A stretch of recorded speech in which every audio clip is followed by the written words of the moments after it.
Selamat sejahtera kepada doktor dan rakan sekelasnya. Nama saya Jayakumar Nalaki Dewan. Nombor matrik saya J46419. Topik yang saya dipilih ialah isu jenayah cyber. Dalam era digital, kemajuan pesat teknologi maklumat dan komunikasi iaitu ICT telah membawa banyak manfaat kepada masyarakat. Mengubah cara kita berkomunikasi, bekerja dan hidup. Walau bagaimanapun, di samping kemajuan ini, terdapat kebimbangan yang semakin meningkat mengenai aplikasi etika dan peningkatan jenayah cyber di Malaysia. Seperti yang dipaparkan oleh satu Keratan Akhbar bertarikh 21 Mei 2023, ia jelas menunjukkan bahawa antara salah satu isu yang terbawa ruang lingkup etika dan peradaban penggunaan ICT adalah permasalahan jenayah cyber. Hal ini demikian kerana telah diwar-warkan bahawa isu permasalahan jenayah cyber ini merupakan ancaman serius kepada negara kita oleh kerana ia memberikan kesan yang buruk kepada pelbagai pihak seperti entiti korporat, masyarakat dan kerajaan khususnya.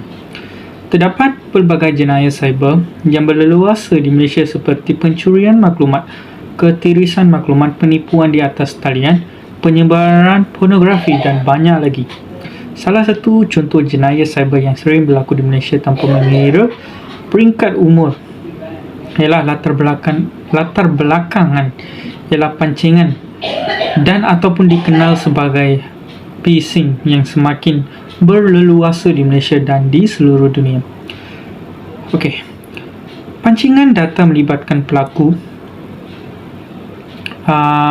berniat jahat yang menyamar sebagai entiti yang boleh dipercaya seperti bank, agensi kerajaan atau organisasi yang berreputasi untuk menipu individu yang curiga untuk merendahkan maklumat sensitif seperti utama pengguna, kata laluan atau butiran kewangan.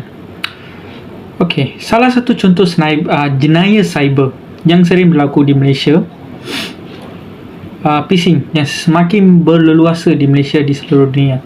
Pancingan data melibatkan berniat jahat yang menyamar sebagai entiti yang boleh dipercayai seperti bank, agensi kerajaan atau organisasi yang berputasi untuk menipu individu yang tidak curiga untuk mendedahkan maklumat sensitif bersama seperti nama pengguna, kata laluan atau butiran kewangan.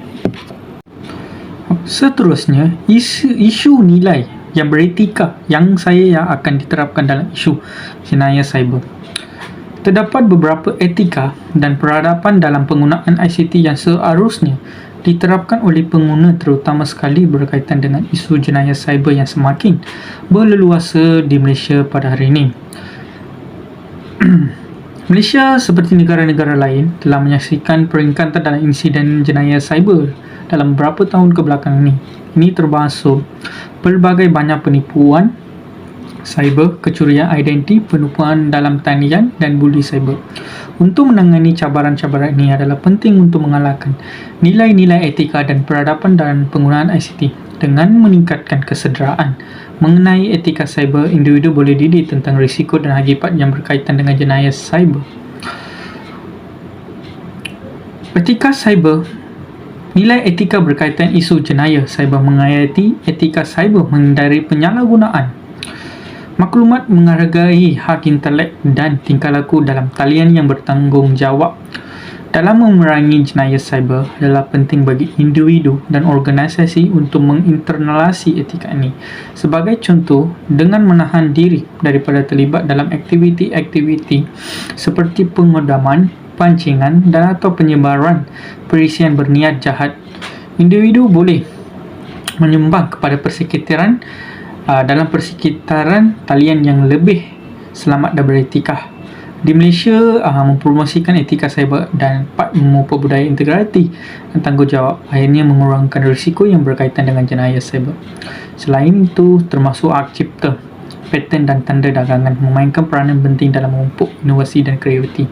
Dalam konteks jenayah cyber, pelanggaran hak intelektual seperti cetak, rompak, perisian produk palsu atau pengedaran bahan berhak cipta yang tidak dibenarkan menimbulkan cabaran besar. Dengan menghormati hak intelektual dan menyokong perlindungan mereka, individu dan perniagaan di Malaysia boleh menyumbang kepada ekosistem digital yang adil dan saksama, tidak mengalahkan aktiviti jenayah cyber yang mengeksploitasi hak-hak ini untuk kepentingan peribadi. Hari sekali, menghindari penyalahgunaan maklumat hal ini kerana penyalahgunaan maklumat adalah kebimbangan kritikal pada zaman ICT. Dengan sejumlah besar adalah yang paling utama. Individu dan organisasi mesti berhati-hati untuk melindungi maklumat sensitif dan menggunakan secara bertanggungjawab dalam kes jenayah cyber, akses, kecurian atau memanipulasi dan peribadi dan sulit yang tidak dibenarkan menimbulkan ancaman teruk kepada individu, perniagaan dan juga keselamatan negara. Dengan mematuhi prinsip etika seperti privasi data, kerahsiaan dan persetujuan rakyat Malaysia dapat menegakkan nilai-nilai yang diperlukan untuk memerangi jenayah cyber dengan selamat. Faktor utama berlaku jenayah cyber di Malaysia ini berpunca daripada peningkatan penggunaan platform media sosial semakin kerja jarak jauh. Pengurusi Perikatan Komuniti Selamat Tan Sri Lilam Tia menekankan bahawa keadaan semasa telah menyebabkan penduduk negara muda terdedah kepada aktiviti jenayah cyber. Pelbagai contoh aktiviti penipuan di internet termasuk tetapi tidak terhad kepada macau scam, love scam, skim tujuh, pinjaman rekaan dan penipuan SMS telah menyebabkan kerugian kewangan yang besar mencapai jutaan ringgit.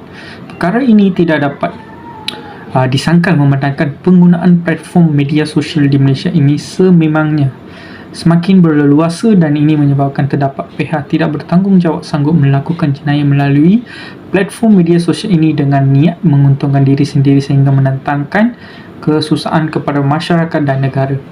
Tambahan pula, perkara ini dapat dilihat melalui peningkatan dan kerumitan dan kekerapaan penipuan sedemikian yang berlaku berkaitan penggunaan media sosial di Malaysia. Ini juga terbukti apabila MCMC telah memainkan peranan dalam menyekat 1.826 laman palsu dari tahun 2020 sehingga tahun 2022. Seterusnya, cadangan menangani isu cyber ini. Menurut Tan Sri Liam Laitia, pentingnya bagi pihak berkuasa untuk meningkatkan undang-undang cyber dan melaksanakan hukuman yang lebih ketat bagi individu yang terlibat dalam aktiviti haram tersebut. Banyak usaha telah dijalankan untuk memastikan strategi optimum untuk menentang penjenayaan cyber. Walau bagaimanapun adalah penting untuk menekankan bahawa penyertaan aktif dan kerjasama masyarakat umum memainkan peranan penting dalam menangkap pelaku yang semakin berleluasa melakukan kesalahan jenayah cyber. Oleh itu, pada pandangan penulis adalah penting bagi individu dalam masyarakat berhemah dan mempunyai pengetahuan apabila membalas panggilan telefon yang berasal dari nombor yang tidak dikenali atau tidak dapat dikenali. Sebagai contoh, sekiranya menerima panggilan telefon dari nombor antarabangsa di mana pemanggilan kononnya menjadi wakil institusi kebangsaan termuka seperti Badan Kehakiman, Penguatkuasaan Undang-Undang atau pihak berkuasa perbankan pusat, disarankan untuk segera menematkan perbualan dan segera memberitahu polis terdekat mengenai kejadian itu. Kesederaan dan kewaspadaan masyarakat memainkan peranan penting dalam memerangi jenayah cyber dalam konteks Malaysia. Untuk kesimpulan, ringkasnya, bidang teknologi maklumat dan kemunculan internet telah menghasilkan kesan yang berfaedah dan memudaratkan terhadap pelbagai aspek kewujudan manusia. Dalam usaha kita untuk memodernkan, tidak dapat diperkaitkan bahawa teknologi maklumat dan komunikasi ICT memainkan peranan penting dalam kewujudan seharian kita. Walau bagaimanapun adalah penting bagi individu untuk mematuhi prinsip etika dan memupuk kemajuan masyarakat semasa menggunakan teknologi maklumat dan komunikasi ICT untuk mengelakkan terlibat dalam usaha yang tidak produktiviti dan memudaratkan diri sendiri. Melalui penanaman tingkah laku etika dan penggunaan teknologi yang teliti, kita dapat bersama-sama berusaha ke arah kemajuan dan pengharmonian masyarakat kita.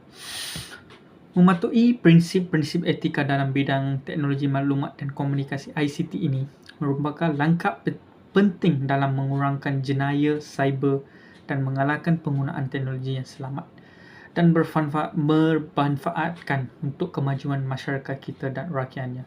Sekian, terima kasih.